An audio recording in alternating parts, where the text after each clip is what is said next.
কোন সাহসে গুনাহ করো? সারা রাত মোবাইলে গুনাহ কইরা যে ঘুমাও, ঘুমের মধ্যে মরে না? তোর যদি ওই ঘুমেই মরণ হয়, কবরে কি উপায় হবে রে বাবা? বেঈমানের তো এই কথা বুঝানো যায় না। কিন্তু তুমি তো আল্লাহ মানো, নবী মানো, কোরআন মানো, হাদিস মানো, তুমি কেন বুঝবা না আমার মাওলার কোরআন? নাকি মনে করছো কোরআন মিথ্যা? তাহলে বল, একটা ভুল পারলে বের কর। আল্লাহর কসম, আমি এখন দাড়ি কেটে ফেলবো, রাস্তায় প্যান্ট শার্ট টাই লইয়া আল্লাহর বিরুদ্ধে কথা বলবো, পারবি? দুনিয়ার কোন পণ্ডিতেরা অপচেষ্টা কম করে নাই, একটা ভুল বের করতে পারে নাই, বরং বহু বিধর্মীরা কালেমা পড়ে মুসলমান হয়ে গেল। ওই কোরআনের পুঁজি নিয়ে বাহাদুরি কইরা বইলা গেলাম রে যুবক, ওই কোরআনে কোনো ভুল নাই, ওই কোরআনে যা আছে সব সত্য। আরে আল্লাহ পাক জান্নাতের বয়ান করছেন সত্য, জাহান্নামের বয়ান করছেন সত্য। যারা নেক আমল করবা তারা জান্নাতি, যারা গুনাহ করবে তারা জাহান্নামী, এটাও কোরআনের আয়াত। আবার জাহান্নামটা কেমন, জান্নাত কেমন, তাও আল্লাহ বয়ান করেছেন।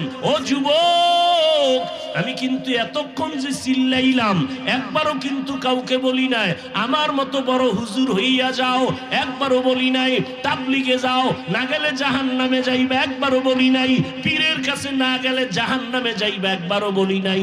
বরং আমি বলবো, তুমি যেখানে আছো থাকো, তবে তোমার সিস্টেম পাল্টাও, তোমার চরিত্র পাল্টাও, মদিনার চরিত্র লাগাও। কারণ নবীর চরিত্র ছাড়া, আদর্শ ছাড়া দামি কোনো আদর্শ আর কারো কাছে আসেনি। থাকলে বল, আল্লাহর কসম আমি তার কাছে যাব, নবীরটা বাদ দিয়ে দিব। নবীর থেকে ভালো আদর্শ থাকলে বলো, আমি ওইটা নিব। তা নবীরটাই ভালো, বলো নবীরটাই ভালো। তো বলো তো, নবীর আদর্শের মধ্যে কি নখ কাটার নিয়ম নাই, চুল কাটার নিয়ম নাই? তুমি বেঈমানের পা চাটো কেন বলো তো বাবা? চুল কাটছো বেঈমানের লাইনে, কারণ কি? মোহাম্মদ নবীরে পছন্দ হয় না তোমার, তো কেন বেঈমানের লাইনে চলো বলো? কি স্বার্থ কি? একটা যুবক দাঁড়ায় বলো যে হাফিজ ভাই বেঈমানের লাইনে চুল কাটলে চোখের জ্যোতি বাড়ে, একটা বল। সবাইরে সাক্ষী রেখে কসম খাইলাম আমি ওই লাইনে যাব, একটা উপকার বল যে হাফিজ ভাই বেঈমানের লাইনে চললে যৌবন বাড়ে, বেঈমানের লাইনে চুল কাটলে, দাড়ি কাটলে স্বাস্থ্য ভালো থাকে, মাথা গরম হয় না, একটা বল আমি ওই লাইনে যাব। যুবকেরা বলো, আছে কোনো উপকার? তো কেন এই আকাম করো বলো? যদি বলো ভাইজান না বুঝা কইরা ফেলাইছি, তাহলে বলো আমার নবীরে কেন কষ্ট দাও? আমার নবীর আদর্শ ধরো। স্কুলে পড়িয়াও তো দেখো আমগো মতো হুজুর না, জীবনে মাদ্রাসায় পড়ে নাই, তোমার লাইন স্কুলে পড়ে, অথচ 5 ওয়াক্ত নামাজ পড়ে, সুন্দর ব্যবহার করে। তোমার মতো যুবক রাস্তায় গাড়ি চালায়, এক বেলার নামাজ বাদ দেয় না, ঠিক নেই? তুমি কেন পারো না? তোমার মতো যুবক র‍্যাব, আর্মি, পুলিশ, বিডিআরের চাকরি করে 5 বেলার নামাজ পড়ে আসেনি, তুমি কেন পারো না? তোমার মতো যুবক সন্তান তাকায় দেখো, নদীর মধ্যে মাছ ধরে, কৃষি কাজ করে, শ্রমিকের কাজ করে, নামাজ ছাড়ে না, দাড়ি কাটে না, কখনো রোজা ভাঙ্গে না, আছে না নাই? নিজের বিবেকের জিজ্ঞাসা করো, তুমি কেন পারো না রে বাবা? কারণটা কি? আল্লাহর আযাব কি সইতে পারবা? এ দুনিয়াটাই তো সইতে পারো না। ডেঙ্গু সইতে পারো না, করোনা সইতে পারো না, কত যুবকের প্রাণ চলে গেল, কত যুবকের প্রাণ কেড়ে নিল করোনা, ডেঙ্গু। দুনিয়ার সূর্যের গরম সইতে পারো না, দুনিয়ার এই যে ঠান্ডা সহ্য করা যায় না, হাত অবসায় যাইতেছে, বরফের থেকেও বেশি ঠান্ডা, বুড়া মানুষ আরো কষ্টে আছে, সহ্য করা যায় না। আমার মাওলার আযাব তো যারা গুনাহ নিয়ে কবরে যাবে তাদের জন্য কেমনে সহ্য করবা? দুনিয়াতে মশারি টানায় ঘুমাও কেন? মশা একটা কামড় দিলে ঘুম হবে না। গরমে ফ্যান চালাও, গরম সহ্য করা যায় না। গুনাহ নিয়ে যদি কবরে যাও, বলো মশারি কোথায় পাইবা? ওই কবরে গুনাহগার যাওয়ার পর গুনাহ নিয়ে গেলে দুই পার্শ্বের মাটির চাপ, ওই কবরে জাহান্নামের আগুন। কিছু কিছু হুজুর নতুন ভাবে ইউটিউবে বয়ান করে করে বুঝায় কবরে কোনো আযাব নাই। এক সেকেন্ডের জন্য শিক্ষিত যুবকদেরকে বলছি, শুনো বাবা, যদি ধরে নেই কবরে কোনো আযাব নাই, তাহলে তুমিও টেনশন মুক্ত, আমিও টেনশন মুক্ত, ঠিক না? কিন্তু কবরে গুনাহ নিয়ে গেলে আযাব হবে, তার দলিলের অভাব নাই। যদি হয় তখন বলো, কবরে গিয়া যদি দেখো বেনামাজির আযাব, যদি হয়, আর হওয়ার তো দলিল আছেই, বলো তখন তোমার কি উপায় হবে, আমার কি উপায় হবে? আল্লাহ তো মাঝে মাঝে আমগো দেশেই দেখাই দিছে। 30 বছর হইছে কবরে লাশ, সাদা কাফনটা পর্যন্ত কালো হয় নাই, ময়লা লাগে নাই, কবর ফাইটে গেছে, লাশটা বের হয়ে গেছে। 30 বছর কাফন পর্যন্ত একটা কাদা লাগে নাই। আবার কত কবরে সাপ, ধোঁয়া, আগুন। আমার দেশে যত কবরে আযাব দেখা গেল, ধোঁয়া দেখা গেল, সব কবরের লাশ বেনামাজির। আর যত লাশ তাজা পাইছে, সাদা কাফনে কোনো দাগ নাই, সব হলো নামাজির লাশ। কেন বুঝো না রে বাবা? মনেরে বুঝাইও, স্কুল কলেজে পড়িয়া জেনারেল লাইনে থাকিয়াও যদি তোমার মতো যুবক নামাজ পড়ে, তুমি কেন পারো না? এখন তওবা করো। সম্মান কমবে না রে বাবা, সম্মান আল্লাহ বাড়ায় দিবেন, আল্লাহ বাড়ায় দিবেন। মোবাইলে আর ঘুম নষ্ট করিও না, শরীরটারে নষ্ট করিস না রে বাবা। একসময় কানবি, চোখের পানি মোছার মানুষ পাবি না। বসে বসে কাঁদবি, আরে চোখে দেখি না, পাওয়ার কমে গেছে, হাত দুর্বল। আমার মাওলার কাছে মাপ চাও, আর জাহান্নামের আযাবের কাম করবা না, কারো সাথে বেয়াদবি করবা না, মা বাবার দোয়া নিবা, ওলামায়ে কেরামের পরামর্শ নিয়ে 5 বেলার নামাজ পড়বা, আর দাড়ি কাটবা না, মা বাবারে কষ্ট দিবা না, আলেমদের বিরোধিতা করবা না, নবীর তরিকা মানিয়া চলবা। স্কুলে পড়ো, কলেজে পড়ো, ডাক্তারি পড়ো, ইঞ্জিনিয়ারিং পড়ো, শিক্ষকদের সাথে কখনো বেয়াদবিমূলক আচরণ করবা না, জবান দিয়া কাউকে কষ্টের কথা বলবা না। জীবনে যদি তওবা করতে পারো, 1 সেকেন্ডে তোমার জিন্দেগি পবিত্র হয়ে যাবে। তওবা করার মতো যদি অন্তর তৈরি হয়, অন্তরে কোনো মুনাফিকি যদি না থাকে, আমি বলবো যাদের ফ্রেশ অন্তর, তওবার জন্য আজকে থেকে নামাজ ছাড়বা না, দাড়ি কাটবা না, মা বাবারে কষ্ট দিবা না, ওলামায়ে কেরামের বিরোধিতা করবা না, শিক্ষকের সাথে বেয়াদবি করবা না। তওবার মতো যদি নিয়ত কারো থাকে, দুটো হাত আল্লাহকে দেখায়া দাও, আয় আল্লাহ হাতগুলো কবুল করে নেন। কোন সাহসে গুনাহ করো? সারা রাত মোবাইলে গুনাহ কইরা যে ঘুমাও, ঘুমের মধ্যে মরে না? তোর যদি ওই ঘুমেই মরণ হয়, কবরে কি উপায় হবে রে বাবা? বেঈমানের তো এই কথা বুঝানো যায় না, কিন্তু তুমি তো আল্লাহ মানো, নবী মানো, কোরআন মানো, হাদিস মানো, তুমি কেন বুঝবা না আমার মাওলার কোরআন? নাকি মনে করছো কোরআন মিথ্যা? তাহলে বল, একটা ভুল পারলে বের কর। আল্লাহর কসম, আমি এখন দাড়ি কেটে ফেলবো, রাস্তায় প্যান্ট শার্ট টাই লইয়া আল্লাহর বিরুদ্ধে কথা বলবো, পারবি? দুনিয়ার কোন পণ্ডিতেরা অপচেষ্টা কম করে নাই, একটা ভুল বের করতে পারে নাই, বরং বহু বিধর্মীরা কালেমা পড়ে মুসলমান হয়ে গেল। ওই কোরআনের পুঁজি নিয়ে বাহাদুরি কইরা বইলা গেলাম রে যুবক, ওই কোরআনে কোনো ভুল নাই, ওই কোরআনে যা আছে সব সত্য। আরে আল্লাহ পাক জান্নাতের বয়ান করছেন সত্য, জাহান্নামের বয়ান করছেন সত্য।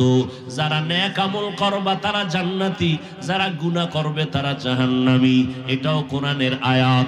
আবার জাহান্নামটা কেমন, জান্নাত কেমন, তাও আল্লাহ বয়ান করেছেন। ও যুবক, আমি কিন্তু এতক্ষণ যে চিল্লাইলাম একবারও কিন্তু কাউকে বলি নাই আমার মতো বড় হুজুর হইয়া যাও, একবারও বলি নাই তাবলিগে যাও, না গেলে জাহান্নামে যাইবে, একবারও বলি নাই পীরের কাছে না গেলে জাহান্নামে যাইবে, একবারও বলি নাই। বরং আমি বলবো তুমি যেখানে আছো থাকো, তবে তোমার সিস্টেম পাল্টাও, তোমার চরিত্র পাল্টাও, মদিনার চরিত্র লাগাও। কারণ নবীর চরিত্র ছাড়া, আদর্শ ছাড়া দামি কোনো আদর্শ আর কারো কাছে আসেনি। থাকলে বল, আল্লাহর কসম আমি তার কাছে যাব, নবীরটা বাদ দিয়া দিব। নবীর থেকে ভালো আদর্শ থাকলে বলো, আমি ওইটা নিব। মাদ্রাসা হচ্ছে সমাজের মানুষগুলো আদর্শওয়ালা হচ্ছে, আদবওয়ালা হচ্ছে, আল্লাহর রহমত অবতীর্ণ হইতেছে। 24 ঘন্টা ছাত্ররা কোরআন পড়তেছেন, হাদিস পড়তেছেন। 4 জন সন্তানকে পাগড়ি প্রদান করা হলো, এরা কোরআনে হাফেজ। এদের সিনায় 30 পারা কোরআন। বাংলাদেশ খুঁজে 10 পৃষ্ঠার আদর্শ লিপির এক হাফেজ পাবেন? হ্যাঁ, কিন্তু ছোট ছোট বাচ্চাগুলো হাফেজ কোরআন হয়ে যাচ্ছে। এদের জন্য দোয়া করবেন, এদের সাথে সম্পর্ক রাখবেন। ইনশাআল্লাহ এর বরকতে কিয়ামতের দিন আল্লাহ নাজাত দিয়ে দিবেন। বিশ্বাসের ঘাটতি আছে, ঘাটতি করবেন না, কোনো উপায় নাই। যতই বাহাদুরি করেন কোনো উপায় নাই আল্লাহর পথে না গিয়ে। আমি একটু বলি, আপনারা খেয়াল করেন, সংক্ষেপ কথা। ফেরাউনের নাম সবাই জানেন না? নমরুদের নাম জানেন? ফেরাউন ছিল ফকিন্নির সন্তান। ওই ফসলের ক্ষেতের মধ্য থেকে শশা কেটে কেটে উঠাইয়া মাথায় নিয়া মিশরে বিক্রি করত, আর কিছু পয়সা পাইত। ওই যুগের এক পর্যায়ে টাকার মালিক হয়ে গেল। ঘটনা অনেক আপনারা জানেন। মিশরের চেয়ারে বসলো, এক পর্যায়ে শেষ খোদা দাবি করল। শুধু খোদা না, দাবি করলে আর ছোট খোদা দাবি করে লাভ কি, বড়টাই করে ফেললো। আনা রব্বুকুমুল আলা, কোরআনের আয়াত। সেই ফেরাউনের ক্ষমতা টিকাইয়া রাখার জন্য বাধার স্বপ্ন দেখলো মুসা নবী। ফেরাউন ঘোষণা দিল, ছেলে সন্তান আসতে পারবে না দুনিয়া, আসলেই হত্যা করে দাও। শত শত সন্তানকে ফেরাউনের কথায় হত্যা করা হলো। পৃথিবীর টপ লেভেলের টেরোরিস্ট ফেরাউন, পৃথিবীর নিকৃষ্ট জালেম ফেরাউন। টাকার অভাব হয়নি, ফেরাউনের এত ক্ষমতা, টাকা, ক্ষমতা, বাড়ি গাড়ি সব ছিল। আমার দেশের যুবকেরা দেখেন না, পৃথিবীর দামি মানুষের অনুসরণ করে। পৃথিবীর খেলোয়াড়দের মধ্যে দামি, তার লাইনে চুল কাটে। অনুসরণ নাই এরকম? তা আপনারা ফেরাউনকে অনুসরণ কেন করেন না? ওর তো টাকা ছিল, বাড়ি ছিল, গাড়ি ছিল, সব ছিল। আচ্ছা, আপনারা মুসলমান, ইমানের কারণে করবেন না, তো বেঈমানদের তো করা উচিত। অন্তত সন্তানের নামটা তো ফেরাউন রাখা দরকার ছিল। এত বড় ব্যক্তি, ইতিহাসের পৃষ্ঠায় তার নাম, কোরআনে তার নাম। বলেন তো আপনাদের জানা মতে, ধারণা মতে পৃথিবীতে কোনো বেঈমানের ঘরে ফেরাউন নামের কেউ আছে? যদি বলেন সন্তানের নাম ফেরাউন রাখো, রাখবে? কারণটা কি আমাকে বলতে পারবেন? আমরা মানি না ইমানের কারণে, বেঈমানরা মানে না কেন? আসলে যারা দুনিয়া দুনিয়া দুনিয়া দুনিয়া দুনিয়া করতে করতে করতে করতে দুনিয়া দুনিয়াই হয়ে গেছে, এরা দুনিয়াও পায় না, আখিরাতও পায় না। সারা দুনিয়ার মানুষের মধ্যে ঘৃণা জমে গেছে, ফেরাউনের নামটা শুনতেই পারে না কেউ।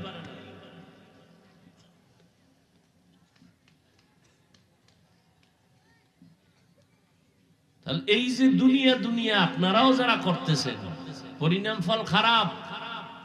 ঘরের ছেলে আপনার বিরুদ্ধে চলে যাবে, মেয়ে বিরুদ্ধে চলে যাবে, বুড়া হবেন, হসপিটালে নেওয়ার কেউ থাকবে না, ছেলে বলবে সম্ভব না, টাইম নাই, ব্যস্ত।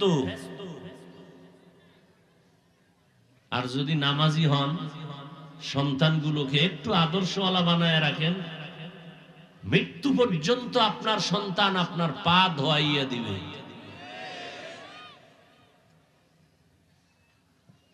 আপনারা কি মনে করেন ইসলাম খুব কঠিন না? পৃথিবীতে ইসলামের মতো সহজ কোনো ধর্ম নাই। আপনি এটা কঠিন মনে করেন কেন? আমি আপনাকে যে বয়ান করতে আসছি, আমি একবারও বলবো না যে আপনারা আল্লাহর গোলাম না হইয়া মরবেন না। আল্লাহ বিবেক দিছে, বিবেকের সামনে কিছু কথা রাখবো, এরপরে এগুলো নিয়ে সিদ্ধান্ত নেবেন। আপনি কবরে আপনি যাবেন, জবাব আপনি দিবেন, জাহান্নামে গেলে আমার কি?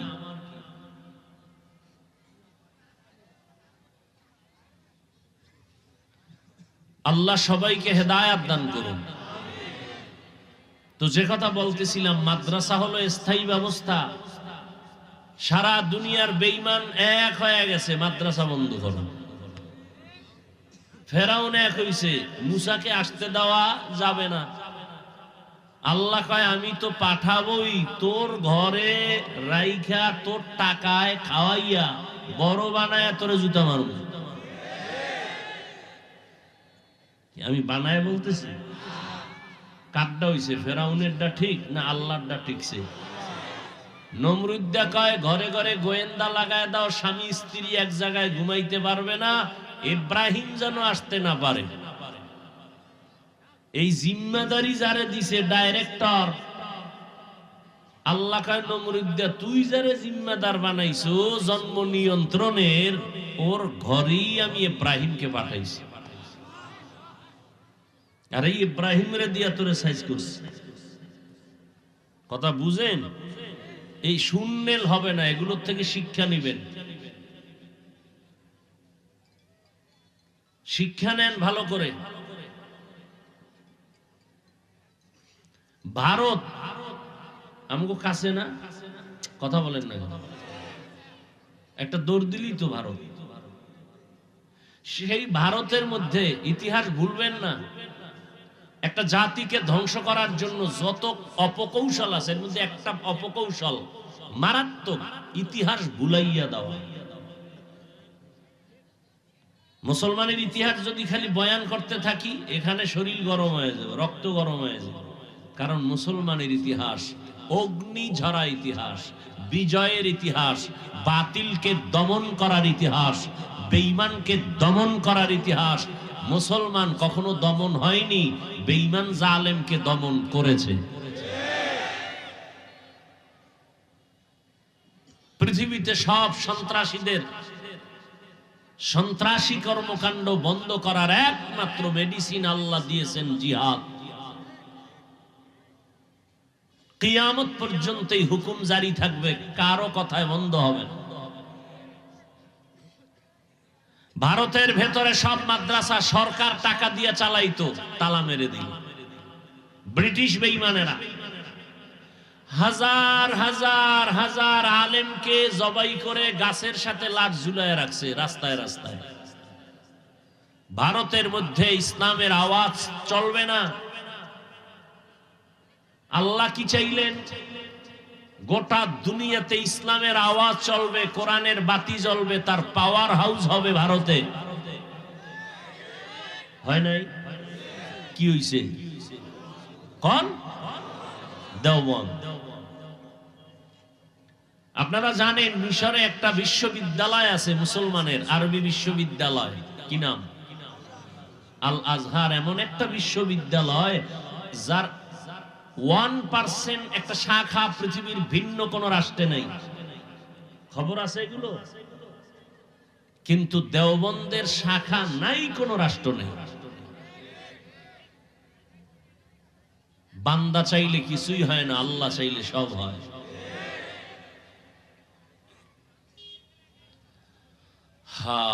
এই মাদ্রাসা বন্ধ করার জন্য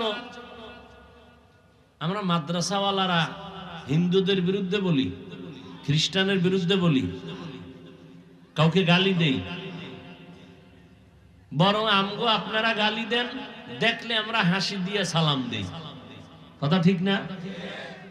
এরপরও বিরোধিতা আছে, থাকবেই, শুরু থেকেই ছিল, এটা থাকবে। দুইজন ভালো থাকলে 10 জন থাকে তার বিরুদ্ধে। এ নিয়ে কোনো চিন্তা করে লাভ নেই। আল্লাহ যদি চান এই এলাকায় কোরআনের বাতি জ্বালাবেন, কেউ নিভাতে পারবে না। যারা নিভাবার চিন্তা করবে এরা নিজেরা নিভে যাবে। এর সাথে জড়িত থাকেন, একটা কথা দিয়ে সহযোগিতা করবেন, সন্তান দিয়ে হোক। আমার স্কুল কলেজের ছেলে মেয়েরা ডাক্তার হও, ইঞ্জিনিয়ার হও, প্রফেসর হও, আলহামদুলিল্লাহ, তবে আগে কোরআন পড়ে না। কারণ পৃথিবীর শ্রেষ্ঠ বুদ্ধির গাইড হলো কোরআন। এই মাদ্রাসা টিকে থাক, আপনারা চান তো ইনশাআল্লাহ?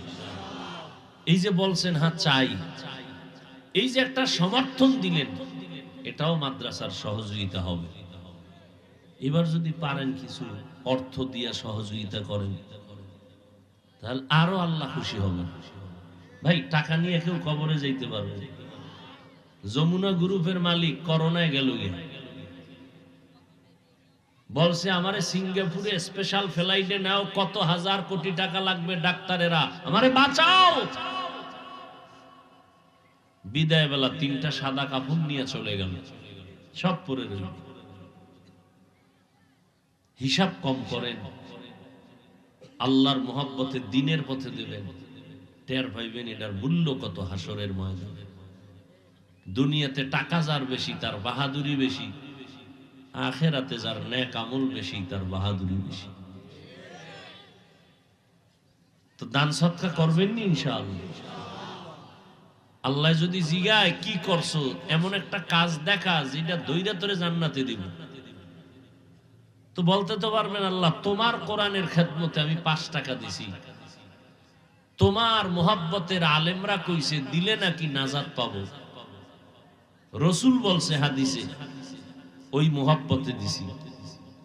আল্লাহর জাত ও সিফাতের কসম, আল্লাহর মোহাব্বতেই যদি দিয়ে থাকেন, আল্লাহ বলবেন যাও তুমি জান্নাতে চলে যাও। দিবেননি না সন্দেহ? এখন চাইলে দিবেন? কারা কারা দিবেন? দেখছেন হাত উঠাইবে কিনা পেরেশান হয়ে গেছে। হাত সোজা করেন, বিসমিল্লাহ বলেন, পকেটে ঢুকান। কই লোক কই? আমার একটা চাকরি দিয়া কই লোক কই? তার নামে না কেন? নামেন, সবাই নামেন। আর পকেটে হাত দিয়া মেয়া গরম করলে হইব, হাত টাকা বের করবেন, কোরআনের খেদমতে বিসমিল্লাহ বলে যা পারেন দিবেন, কোনো জোর নাই। আল্লাহর মোহাব্বতে দিয়েন যে আল্লাহ তোমার কোরআনের খেদমতের জন্য দিলাম। আল্লাহ আপনি সবার দান কবুল করেন, দানের বরকতে হায়াতে ইজ্জতে বেশি বেশি বরকত বাড়ায়া দেন। দ্রুত হাঁটেন, ব্যাগওয়ালা ভাইরা দ্রুত হাঁটেন, যা পারি, কেউ খালি ফিরাবেন না। মহিলা প্যান্ডেলে যদি ছোট বাচ্চা ছাত্রদেরকে পাঠাতে পারেন, মা বোনরাও যদি পারেন দিবেন। আল্লাহ আপনাদের এই দান কবুল করেন, বলেন না আমিন। দানের বরকতে হায়াতে ইজ্জতে কামাই রুজিতে বেশি বেশি বেশি বরকত আল্লাহ দান করেন।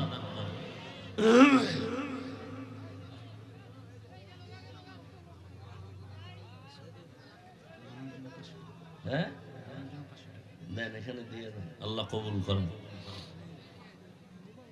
আওয়াজ বন্ধ করেন, আমি বয়ান চালায় যাই, সময় তো অনেক হয়ে গেল। অনর্থক কেউ দাঁড়াবেন না। যারা দিতেছেন ব্যাগওয়ালারা দ্রুত স্টেজে জমা দিবেন, সামনের থেকে আসবেন না, স্টেজে এক পার্শ্ব থেকে আসবেন। সামনে না, পিছনে, পিছে পিছে পিছে পিছনে যান, একেবারে পিছনে।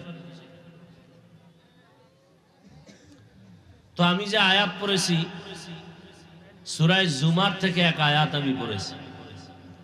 আল্লাহ তাআলা বলেন, কুল ইয়া ইবাদিয়াল্লাযীনা আসরাফু আলা আনফুসিহিম লা তাকনাতু মির রাহমাতিল্লাহ। হে নবী, উম্মতকে জানায় দেন আমার পক্ষ থেকে, মূলত আমি আল্লাহ আমার বান্দাদেরকে বলতে চাই, হে আমার প্রিয় বান্দা বান্দিরা, তোমরা যারা গুনাহ করার দ্বারা নিজেদের উপরে জুলুম করেছো, আমার রহমতের দরজা থেকে তোমরা কেউ ফিরিয়া যেও না, বিমুখ হও না, নিরাশ হইও না। ইন্নাল্লাহা ইয়াগফিরুয যুনুবা জামিআ, নিশ্চয়ই আমি আল্লাহ সবার গুনাহগুলো মাফ করে দিব। ইন্নাহু হুয়াল গফুরুর রহিম, আমি আল্লাহ হলাম চূড়ান্ত ক্ষমাশীল, পরম করুণাময়। নবীজি বলেন, আত-তাইবু মিনাজ যামবি কামান লা যামবা লাহ, যারা গুনাহের থেকে তওবা করবেন আল্লাহ তাদেরকে এতটা পবিত্র বানায় দিবেন, মনে হয় যেন জীবনে কোনো গুনাহ তারা করে নাই। নবীজি বলেন, আমার কাছে কলিজার থেকে বেশি মহব্বতের প্রিয় হলো কোরআন। আপনাদের কাছেও কি কোরআন মহব্বতের? বলেন, জিহ্বা নাড়ায় বলেন না। তো শিখেন না কেন?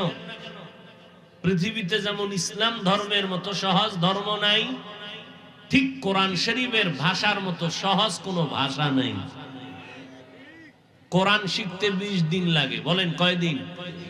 20 দিন। পুরা দিন লাগবে না, দৈনিক 1 ঘন্টা করে টাইম দিবেন, তাহলে কয় ঘন্টা হবে 20 দিনে? আর একটু জবান খুলেন না, কয় ঘন্টা? 20 ঘন্টা। আপনার টাইম নাই, আপনি খুব ব্যস্ত। ফজরের পরে দেন 1 ঘন্টা, না হয় এশার পরে ঘুমের আগে 1 ঘন্টা দেন। মুয়াজ্জিনকে বলেন আমাকে কোরআন শিখাও, সবাই শিখায় দেয়। যেদিন শিখতে পারবেন ওই দিন বুঝবেন কি মজা জীবনে পাইছেন। আল্লাহর কোরআনের মতো মজার কোনো জিনিস নাই। আমি বান্দার কেউ জানে না কি নাম।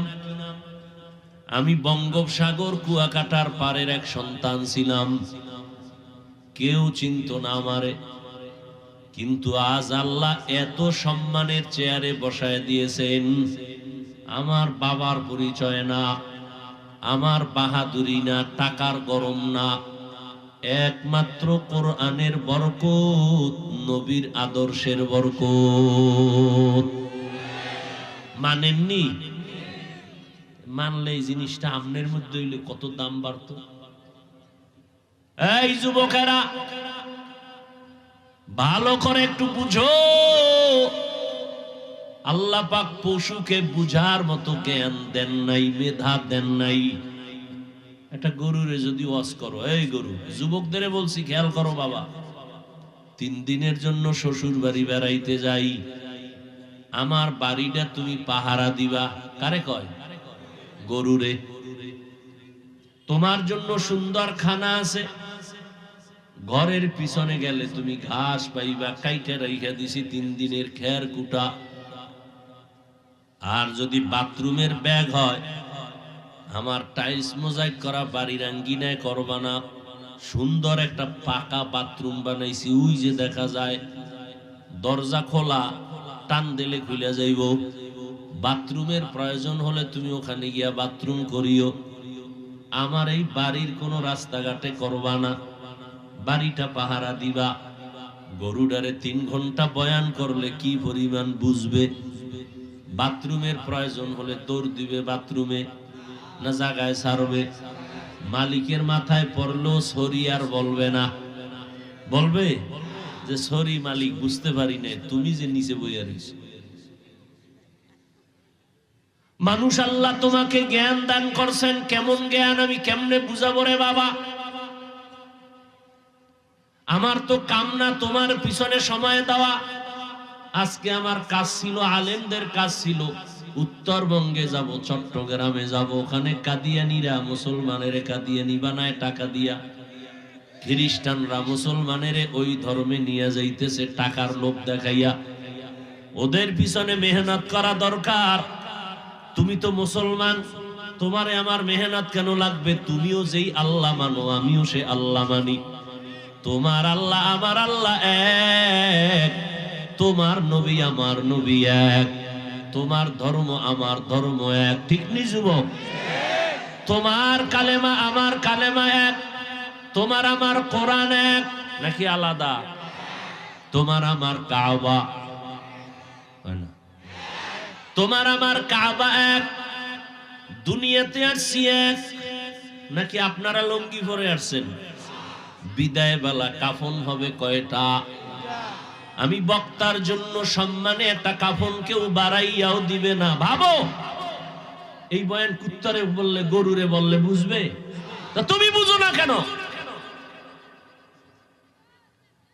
তোমার মধ্যে আল্লাহ বুঝার মতো মেধা দিয়েছেন।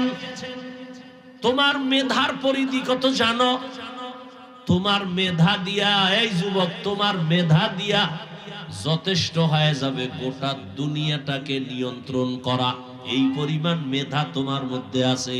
গোটা দুনিয়ার ক্ষমতা যদি তোমার কাছে আসে, তুমি পুরা দুনিয়া চালাইতে পারবা। এই ক্ষমতা তোমার মধ্যে আছে। নমরুদের মধ্যে যদি থাকে, ফেরাউনের মধ্যে যদি থাকে, তুমি মুসলমানের সন্তানের মধ্যে কেন থাকবে না? তুমি তো আখিরি নবীর উম্মত, তুমি তো শ্রেষ্ঠ নবীর শ্রেষ্ঠ উম্মত। তোমার মধ্যে এত মেধা আল্লাহ দান করেছেন। সারা দুনিয়ার বেঈমানের মধ্যে এত মেধা নাই, কিন্তু তুমি ব্যবহার করো না। তুমি যদি মেধা খাটাইতা, ইহুদি বেঈমানের আগে তুমি রকেট বানাইতে পারতা। তুমি ইঞ্জিনিয়ার হইয়া তুমি বিশাল কিছু করতে পারতা, প্লেন বানাইতে পারতা, আবিষ্কার করতে পারতা। তুমি তো ওই লাইনে মেহনত করো না। খোদায় যা মেধা দিছে, বইয়া বইয়া সারা রাত মোবাইল নিয়ে সেই মেধাটারে জবাই করতেছো। কবিরা গুনা, কবিরা গুনা, কবিরা গুনা, সারা রাত। হাসো, লজ্জা করে না? আমি হাসির কথা বলছি। এই প্যান্ডেল কি হাসির প্যান্ডেল না কান্নার প্যান্ডেল? তো তুমি হাসো কেন? কেন হাসো? তাও নবী বলে গেছেন ১৫০০ বছর আগে, লা ঈমানা লিমান লা হায়া আলা, যার লজ্জা নাই তার ঈমান নাই। আমি তো হাসির কথা বলি নাই, যা বলছি তা কান্না দরকার। তোমার চিন্তা করা দরকার, আমি একজন শ্রেষ্ঠ মানুষ হইয়া, আখিরি নবীর উম্মত হইয়া কেন আমি সারা রাত নষ্ট করি কবিরা গুনাহ করিয়া? আমার মতো একটা যুবক সুন্দর মেধা নিয়ে, আদর্শ নিয়ে যখন দাঁড়াবে, এই মিয়া, মহিলা আর পুরুষের মধ্যে ব্যবধান আসেনি নাকি সমান? একটু উত্তর দাও বাবা। আছে না? জ্ঞানের মধ্যেও ব্যবধান আছে। মহিলাদেরকে বলা হয় অর্ধেক জ্ঞানের মালিক।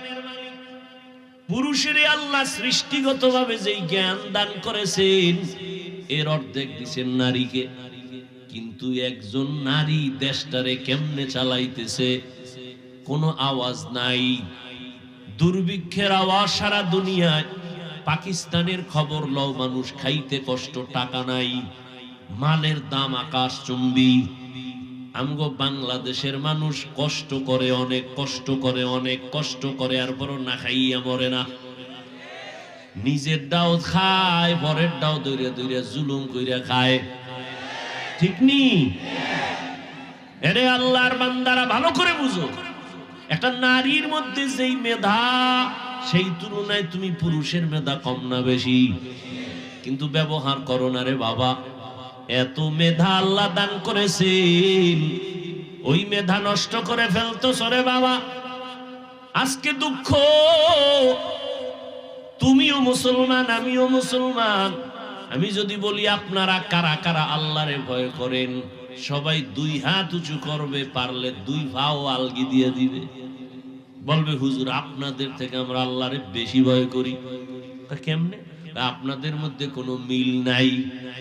আপনারা একে অন্যের বিরুদ্ধে শুধুই বয়ান, দুই ইমাম, এক ইমাম আর একজনের উল্টা, কালেম আর কালেমের উল্টা। আমগো মধ্যে কোনো উল্টা নাই, আমরা সবাই এক। হিন্দুদের বুঝায় যাইয়াও সন্দেশ খাই, আমগো মধ্যে কোনো হিংসা নাই। দেখছেন নি যুক্তি কারে করে, কেমন যুক্তি দিয়া দাঁড়ায় দিছে। এই যুক্তি যখন আমারে দিছে, ওটার অন্তরে আছে না? তো অন্তরে যখন থাকে ভাবে, তো আমরা তো হুজুরগো থেকে একেবারে খারাপ না। এই যখন ভাব হয় তখন হুজুরগো আর ভাল লাগে না, তখন এই উল্টা পাল্টা কথা শুরু করে। হুজুরগো থেকে আমগো ইমান তাজা, জান্নাতে গেলে আমরা আগে যাব। আল্লাহ মাফ করেন। ভালো করে বুঝরে যুবক ভাই, তোমার আমার আল্লাহ এক, নবী এক, কোরআন এক, কাবা এক, ধর্ম এক, কালেমা। দুনিয়াতে আসছি এক, মরণকালে কাফন হবে এক। আমি বক্তার সম্মানে একটা কাফন কেউ বাড়াইয়াও দিবে না। তুমি রিক্সার ড্রাইভার, মরণকালে গরিব হওয়ার কারণে একটা কাফন কেউ কমাইয়াও দিবে না। কবরের সাইজও হবে এক, কাফনের কালার হবে আলাদা। আওয়ামী লীগের কাফন হবে এক কালার, বিএনপি এক কালার, তাবলিগওয়ালা এক কালার, চরমনাই আর এক কালার। রাগ করেননি, রাগ কইরেন না। সবার কাফনের কালার কি কি সেটা কালো? হ্যাঁ। এই মরার পরে কঠিন ভাবে বোরকা পরে কি লাভ হবে? এই পোশাকটা যদি মরার আগে পরো, মদিনাওয়ালা খুশি হয়ে যাবে। এখন শুধু টুপি পরবা তাই রাজি হও না। তুমিও মুসলমান, আমিও মুসলমান, কেমন? ও আল্লাহর বান্দা, আমি দাড়ি কাটতে লজ্জা পাই, তুমি দাড়ি রাখতে লজ্জা পাও। তুমি কেমন ভিআইপি মুসলমান? আমি টুপি মাথায় না দিলে লজ্জা লাগে, তুমি টুপি মাথায় দিতে লজ্জা লাগে। টুপি একবার না দিতে পারলে হঠাৎ যখন দেওয়া লাগবে, লাগে না মাঝে মাঝে? জনগণের কাছে ভোট চাওয়ার সময় তো লাগে, তখন আয়নার দিকে চাই, সি সি কি মাথায় দিলাম, কেমন জানি লাগে। জীবনে ভরে নাই তো, ভোট চাইতে তো লাগে। হুজুরের কাছে যাইতে একটা টুপি লাগবে। ও আল্লাহর বান্দা, আপনি মসজিদে ঢুকতে লজ্জা পান, আমি না ঢুকলে লজ্জা পাই। দুজনই কিন্তু একই আল্লাহর গোলাম। আপনি নামাজ পড়তে লজ্জা পান, আমি নামাজ না পড়লে লজ্জা পাই। আপনি পর্দা করতে লজ্জা পান, আমি পর্দা না করলে লজ্জা পাই। কখন যাব চট্টগ্রাম পাহাড়ের ভিতরে আমগো মুসলমানের বুঝাইতে, কখন যাব উত্তরবঙ্গে মুসলমানের তালি দিতে দিতে 12 মাস ঘুমানোর টাইম নাই, খাওয়ানোর টাইম নাই। ও আল্লাহর বান্দা, তোমার পেছনে এত মেহনত কোন করি, তুমি আমগো বেতন দাও? কি বেতন দেব? মসজিদের এক হুজুরের বেতন 5,000, 7,000, 10,000, 6 মাস বাকি। ঠিক নেই? আপনারা সরকারের টাকা খাইয়া, বেতন খাইয়া আবার সরকারের বিরুদ্ধে মানববন্ধন করেন। সরকার বেতনের স্কেল বাড়াও, না হয় গদির মধ্যে লাল বাতি জ্বালায় দিব। কোন ইমামের 6 মাস বেতন বাকি, একজন ইমাম মসজিদে বলে নাই বেতন যদি না বাড়াও সূরা উল্টা ভরুম কইছে। বরং তুমি গালি দাও, ইমাম শুনে জবাব দেয় না। তাবলীগওয়ালারা তোমার পেছনে ঘুরে, পীর সাহেবরা ঘুরে কিছু পাওয়ার জন্য না, তুমি টাকা পয়সা দিবা। অথচ তোমার পাশে দাঁড়াইলে কি গন্ধ, বিড়ি টানছো, গাঞ্জা খাইছো, কত গন্ধ, পোশাকের গন্ধ। আমি বেশভূষা নাই, স্বাভাবিক চলি, তারপর আমার পোশাকটা পরিচ্ছন্ন। একজনে দাঁড়াইলে ঘেরান পাবে, তুমি তো সারাদিন অজু গোসল নাই, গন্ধ। পোশাকটা ধোয়ার টাইম নেই, গন্ধ, এত কিছুর পর আমার পরিষ্কার পোশাক নিয়ে তোমার বুকটার সাথে বুক লাগাই, তাবলীগওয়ালারা হাতে ধরে সুন্দরভাবে বুঝায়। কি বুঝায়? আমার দলে আসো। একবারও বলে না, সবাই কয় আল্লাহর গোলামি করো, নবীর তরিকা মাইনা চলো, নবীর আদর্শ মানিয়া চলো। কারণ ভালো যদি হইতে চাও, সম্মানের জায়গায় যদি থাকতে চাও, ওই সম্মানের জায়গার জন্য তোমার চরিত্র ভালো লাগবে, সুস্থতার জীবন লাগবে, দুইটা পুঁজি লাগবে। এই বাবা, ডাক্তার হইয়াও যদি সর্বোচ্চ সম্মানের চেয়ার পাইতে চাও, এরকম সর্বোচ্চ সম্মানের চেয়ারে বসা আমগো দেশের সন্তান ডাক্তার ইঞ্জিনিয়ার আছে না? কথা কন না কেন ভাইরা আমার? ডাক্তার প্রাণ গোপাল দত্ত বর্তমানে এমপি, নাম শুনেন না? নাক কান গলার, বিদেশ পর্যন্ত তারে নিয়ে যায় টাকা দিয়া, সিরিয়াল, সম্মান। সে যেই জায়গার এমপি, একটা মাদ্রাসাওয়ালার হুজুরদেরকে কলিজা দিয়া মোহব্বত করে, হিন্দু কলিজা দিয়া মোহব্বত করে, প্রত্যেকটা মাদ্রাসায় গিয়া সহযোগিতা করে। এবং করোনার সময় ঘোষণা দিছে, আমি এমপি যতদিন আছি আমার এলাকায় কোরআনের কোন মাহফিল আজীবন চলবে, বন্ধ হবে না। আমাকে স্টেজে এইসব বক্তব্য দেয়, সুন্দর ব্যবহার দেখলে কলিজা ঠান্ডা হয়ে যায়। একজন হুজুর অসুস্থ, সব চিকিৎসার টাকা সে দিয়ে দিছে। তুমি ডাক্তার হও, তবে গ্রাম্য ডাক্তার না, হয়তো জিদ করবা, তোমার মধ্যে সেই জিদ করার মেডিসিন তো আছে, হয়তো জাতীয় নয় আন্তর্জাতিক। গ্রামের ডাক্তার হয়ে লাভ কি? সাহস নিয়ে আগাও, তবে সেই সাহসকে চূড়ান্ত ভাবে টিকাইয়া রাখতে পুঁজি লাগবে দুইটা। লেখা রাখিস যুবকেরা, মানো আর না মানো, কথা লিখে রাখিস, মানুষ এটা দেখলে স্মরণ করবে আজীবন। দুই পুঁজি লাগবে। কয় পুঁজি? একটা হলো সুস্থতা, দ্বিতীয় পুঁজি হলো সৎ চরিত্র। তুমি পরীক্ষায় নাম্বার 99, 100 পয়েন্ট আরো বেশি, গোল্ডেন এপেলাসের থেকেও বেশি, দেশ সেরা, তুমি শ্রেষ্ঠ পরীক্ষার্থী, কিন্তু চরিত্র খারাপ, জীবনে লাথি ছাড়া কিছু ভাবি না। সর্বোচ্চ সম্মানের স্থানে থাকতে হলে পুঁজি লাগবে কয়টা? এক, কয় না, দুই, সৎ চরিত্র, আখলাকে হাসানা। এই দুইটাকে জবাই করতেছে মোবাইল। সুস্থতা জীবনের অমূল্য সম্পদ। বাড়ি আছে, গাড়ি আছে, ডাইনিং টেবিলে হরিণের গোশত, উটের গোশত, গরুর গোশত, দুনিয়ার সব হালাল মাছ, কিন্তু তুমি বিছানার রোগী, খাইলেই মরণ। এই জিন্দেগির লাভ আছে? কোনো লাভ নেই। এজন্য পুঁজি লাগবে কয়টা? সুস্থতা আর সুন্দর চরিত্র। সুস্থতার জন্য মোবাইল কি ক্ষতি করে? আমগো কিয়ামতে ফিডাফিডি তো আছেই মরার পর, কিন্তু দুনিয়াতে তোমার নগদ কি ক্ষতি হচ্ছে? আজকে বাসায় গিয়া মোবাইলে তো জীবনভর আকামি করছো, আজকে গিয়ে একটু গুগলে সার্চ দিবি। আমি বলে গেলাম যুবকদেরকে, পৃথিবীর সব চিকিৎসা বিজ্ঞানীরা একমত, মানুষের শরীরের সুস্থতার জন্য আল্লাহর দেওয়া একটা ফ্রি মহা ঔষধ আছে, রাতের ঘুম। শুধু ঔষধ না, মহা ঔষধ। কি সেটা? কি? ঘুম। সমস্ত চিকিৎসা বিজ্ঞানীরা একমত। এই ঘুম জবাই করছে কি দিয়া?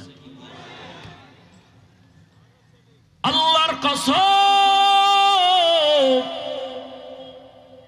এই মোবাইলে কি কি ক্ষতি করে গুগলে সার্চ দাও। আমাকে হুজুরকে কথা তো বিশ্বাস হয় না, এই জন্য বলছি ওখানে যা, কারণ ওখানে তুমি গুরুরা বসা, বড় বড় টাইওয়ালা, বড় বড় গবেষক, বড় বড় ডাক্তার। কোন ডাক্তার কি বলছে সব তারিখ দিয়ে গুগলে লেখা আছে। রাতের ঘুম না গেলে কি ক্ষতি হয়? অ্যান্ড্রয়েড মোবাইলের দ্বারা কি ক্ষতি হয়? কিডনি ড্যামেজ হয়, হার্ট দুর্বল হয়, ব্রেন নষ্ট হয়, কান নষ্ট হয়, চোখের পাওয়ার নষ্ট হয়, হার্ট চলে যায়। দেখো না, ভালো মানুষ হঠাৎ পড়লো আর মরলো। আরে রোগ নাই, কি হইলো? কয়েক হঠাৎ রোগের জন্ম নিছে না দুনিয়ায়। হঠাৎ রোগ, হঠাৎ। কি নাম? কি? স্ট্রোক। পড়লো, ধর কওয়ার আগে মরে গেছে। কি করছে? কি করছে? স্ট্রোক করেছে, ব্রেন স্ট্রোক, হার্ট স্ট্রোক। পড়তে বইলি বইটই নিয়ে মাথা ঘুরায়, খালি মাথা ঘুরায়, পড়তে পারে না, মাথা ঘুরায়। লিখতে গেলে হাত কাঁপে, কারণে আকাম করতে করতে হাতের পাওয়ার শেষ হয়ে গেছে। আল্লাহ যেগুলো দিছে এটা একটা তো পার্স। কান কি একটা?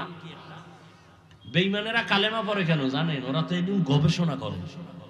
আমি কখন বুঝাবো আপনাদেরকে। 7টা আসমান, 7টা জমিন। কয়টা আসমান? জমিন। এই যে বানাইতে আল্লাহর সময় লাগছে 6 দিন। কয়দিন? আর আপনার মতো আমার মতো একটা বান্দা বান্দিকে নাপাক পানির থেকে মায়ের গর্ভে ওজন কয় কেজি হইব? আরে কন্যা কেন? মায়ের গর্ভে ওজন কয় কেজি? 2-3 কেজি। লম্বা কয় হাত? হ্যাঁ, হিসাব করেন কয় হাত? 1 হাত। এই একটা বান্দা বানাইতে সময় লাগাইছে আমার আল্লাহ 6 মাসের মতো। এত বিশাল আসমান। কয়টা? 7টা জমিন বানাইতে সময় নিলেন 6 দিন। তোমার মতো আমার মতো 1.5 ব্যাটারি রে বানাইতে 6 মাস কেন? ভালো করে বুঝো। এর এক জবাব হলো, ভালোবাসার জিনিস বানাইতে সময় লাগে। আমরা আল্লাহর ভালোবাসার না, চিনলাম না সে আল্লাহরে। আল্লাহ যে কত মায়া করেন আমি চিনলাম না। দ্বিতীয় জবাব, টোটাল 7 আসমান, টোটাল 7টা জমিনের মধ্যে এই পরিমাণ ডিজাইন নাই। মানুষের একটা চোখের মধ্যে যেই পরিমাণ ডিজাইন আল্লাহ দিয়েছে। কাদের কুদরত দারি বার কামাল, আন্তা রব্বি আন্তা হাসবি জুল জালাল, তুহি কাদের জলিলুল্লাহ জাহাদার, বহর হালে তুহি মেরা নিগাহদার। রাগ করেননি আপনারা? এটা চোখের মধ্যে যেই ডিজাইন আছে 7 আসমানে ওই ডিজাইন নাই। এই জন্য আল্লাহ কয়, নজর করিয়া দেখ। ওয়াত্তিনি ওয়াজ্জাইতুন ওয়া তুরি সিনিনা ওয়া হাযাল বালাদিল আমিন, লাকাদ খালাকনাল ইনসানা ফি আহসানি তাকওয়িম। 4টে জিনিসের শপথ করে আল্লাহ বলেন, আমি মানুষের এত সুন্দর করে বানাইছি, এমন সুন্দর কোন প্রাণী আমি বানাই নাই। এই মিয়া বুঝো, 100 টাকার ফর্মা আছে না? ওটার কি কয়? 100 টাকা যে বাইরে, ওটার কি ডাইস কয় না কি জানি কয়? 100 টাকার ডাইস থেকে যত কোটি কপি বের হবে কয় টাকা? 500 হবে না? 500 টাকার ফর্মা থেকে যত কপি বের হবে কয় টাকা হবে? 1000 টাকার ফর্মা আলাদা, ওখান থেকে যত কপি বের করবে 1000 1000 1000। আর আমার মালিক আদম থেকে শুরু কইরা আজ পর্যন্ত হাজার লাখ কোটি কোটি কোটি কোটি এক ফরমা দিয়া সন্তান দুনিয়ায় পাঠাইছেন। নজর কইরা দেখো রে বাবা, একজনের চেহারার সাথে আর একজনের কোনো মিল নেই, কণ্ঠের সাথে কোনো মিল নাই, আঙ্গুলের টিপের সাথে কোনো মিল নাই, একজনের চোখের ডিজাইনের সাথে আর একজনের চোখের ডিজাইনের মিল নাই। ইয়া ইলাহি তু মেরা মাবুদ হ্যায়, या इलाही तू मेरा माशूक है, या इलाही मुझसे मुझको दूर कर, ताके देखो मुझ में तुझको एक नजर। ও আল্লাহর বান্দারা ওই মাওলারে কেন চিনো না রে বাবা? আমার আল্লাহ একই মায়ের থেকে সন্তান বের করলেন 5টা। ও গাজীপুরের মানুষ দেখছো তাকাইয়া বাবা, যেই ফ্যাক্টরি থেকে সিমেন্ট বের হয় ওখান থেকে রড বের হয়নি, যেই ফ্যাক্টরি থেকে যেই মেশিন থেকে তৈল বের হয় ওই মেশিন থেকে চাউল বের হবে নি, লবণ আসবে নি, হাসবে না। কিন্তু আল্লাহ কেমন মিস্ত্রি, একটা মাকে ফ্যাক্টরি বানাইয়া 5টা সন্তান দান করলেন। একই ফ্যাক্টরির সন্তান, কারো চেহারার মিল নাই, কণ্ঠের মিল নাই। আবার দেখা যায় একজন সুস্থ আর একজন অসুস্থ, কেউ জবান দিয়া কথা বলতে পারে না, কারো চোখের পাওয়ার নাই, ও অন্ধ হইয়া আছে। একটু আগে মাদ্রাসায় বসলাম, এশার নামাজ পড়লাম, একটা হাফেজে কোরআন আসছে, সালাম দিল, বলল হুজুর আমি আপনার ভক্ত, আমি অন্ধ, চোখে দেখি না, একটু মাথায় হাত দিয়া দোয়া করে দেন। ও যুবক, সারা রাত্র যেই চোখ দিয়া মোবাইল তাকাইয়া কবিরা গুনাহ দেখো, মাওলায় যদি অন্ধ বানাইতেন বল কেমনে গুনাহ দেখতি। এরে বাইতুল মুকাররমের গেইটে গিয়া দেখবি কত অন্ধ ভিক্ষুকরা ভিক্ষা করে, বিভিন্ন বাস টার্মিনালে অন্ধরা লাঠি নিয়ে বাসে উঠে উঠে ভিক্ষা চায়। সায়েদাবাদ বাস টার্মিনালে অন্ধ মানুষ ওইটা বলে যাত্রাপথে আপনারা সিলেট যাবেন, বরিশাল যাবেন, খুলনা যাবেন, চট্টগ্রাম যাবেন, যাওয়ার পথে আমারে কিছু দান করেন, আমি অন্ধেরে আপনাদের 2 টাকা নিয়ে আমি সন্ধ্যাবেলা কিছু বাজার নিয়ে ঘরে যাই, আপনাদের যাত্রা সুন্দর হবে আমি দোয়া করি। অন্ধের দোয়া মাওলা ফিরায় না, এই কইয়া কান্দে আর কয় আপনাদের টাকা যখন পাই আমি সন্ধ্যাবেলা কিছু চাল ডাল নিয়ে ঘরে যাই। আমার 2টা ছোট বাচ্চা আছে, ঘরের মধ্যে যখন ঢুকি আমার আওয়াজ পাইয়া আমার বাচ্চা 2টা একটা দৌড় দেয়, দৌড়াইয়া আইসা 2 বা সন্তান 2 হাত ধইরা কয় আব্বু মজা দাও, মজা দাও। আমি পকেট থেকে বের করে 2টা চকলেট আমার বাচ্চা 2টারে দেই। এই বাচ্চা 2টা চকলেট পাইয়া আমার গলা জড়াইয়া 2 বাচ্চা 2 দিক দিয়া আমার গালে চুমু খায় আর কয় আব্বু তুমি কত ভালো, তুমি কত ভালো। আমি আমার বাচ্চা 2টারে কোলে জড়ায় কাঁদি আর বলি ও দয়ার মালিক তুমি আমারে এমন অন্ধ বানাইছো, আজকে সন্তান আমার গালে চুমু খায় আর বলে আমি নাকি বড় ভালো, কিন্তু আজ পর্যন্ত দেখতে পারি নাই আমার বাচ্চা 2টা কেমন ভালো। আমার স্ত্রীর চেহারা দিয়ে তাকাইয়া দেখতে পারি নাই। এ যুবক, কত মানুষ ভালো হঠাৎ অসুস্থ, জ্বর, বিছনায় পইরা হঠাৎ কইরা তার চোখের পাওয়ার চলে গেছে, হয় না? মাওলায় যদি বেজার হইয়া তোরে অন্ধ বানায় দেয়, দুনিয়ার তোর কোনো বাবার ক্ষমতা নাই চোখ ভালো করবে, আছে?